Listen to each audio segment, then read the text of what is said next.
ရန်ကုန်မန္တလေးအမြန်လမ်းမကြီးမှာဇွန်6ရက်ညပိုင်းကကား9စီးဆင်းတိုက်မိပြီး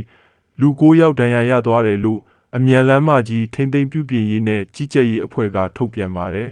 ။ည9နာရီလောက်ကမန္တလေးနေပြည်တော်လမ်းပိုင်းမိုင်းတိုင်းနဲ့120ခုနှစ်မှာခရီးသည်အယောက်20လိုက်ပါလာတဲ့ကောင်းမြတ်မန်း Express ကားဟာအရှိန်မထိန်နိုင်ပဲ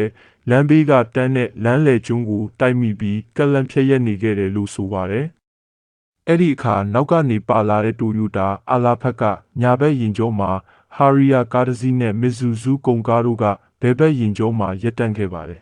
။ဒီအချိန်မှာပဲရင်မောင်းတဲ့ခရီးသည်28ယောက်ပါလာတဲ့တိမ်တန်းကားတွေ Express ကားကဟာရီယာနဲ့အဇူဇူးကုန်ကားတို့ကိုပုတ်တိုက်ပြီးတိုယိုတာအာလာဖက်ကားကိုလည်းထပ်ပြီးတိုက်မိရပ်တန့်ခဲ့ပါတယ်။တစ်ဆက်တည်းရင်မောင်းတဲ့ခရီးသည်အယောက်40ပါလာတဲ့ဈေးရမြိုင်ကြီးခရီးသည်တင် Express ကားဟာအဇူဇူးကုန်ကားကိုနောက်ကနေပုတ်တိုက်ခဲ့တယ်လို့တိမ်တန်းကနေခရီးသည်တင် Express ကိုလည်းအရှိန်နဲ့ဝင်တိုက်မိခဲ့ပါတယ်။အဲ့ဒီအရှိန်ကြောင့်တိမ်တန်းကနေခရီးသည်တင် Express ဟာရီယာကားကိုထပ်တိုက်မိပြီးမှကားတွေရပ်တန့်သွားခဲ့တယ်လို့ဆိုပါတယ်။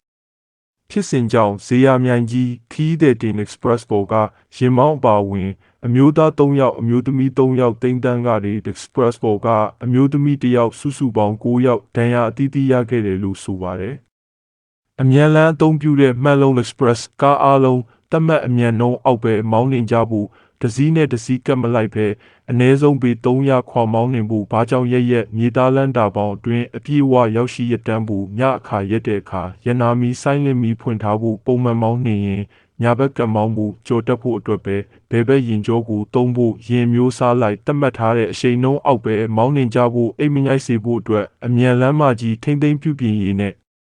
ကြီးကြပ်ရေးအဖွဲ့ကသတိပေးထားပါတယ်။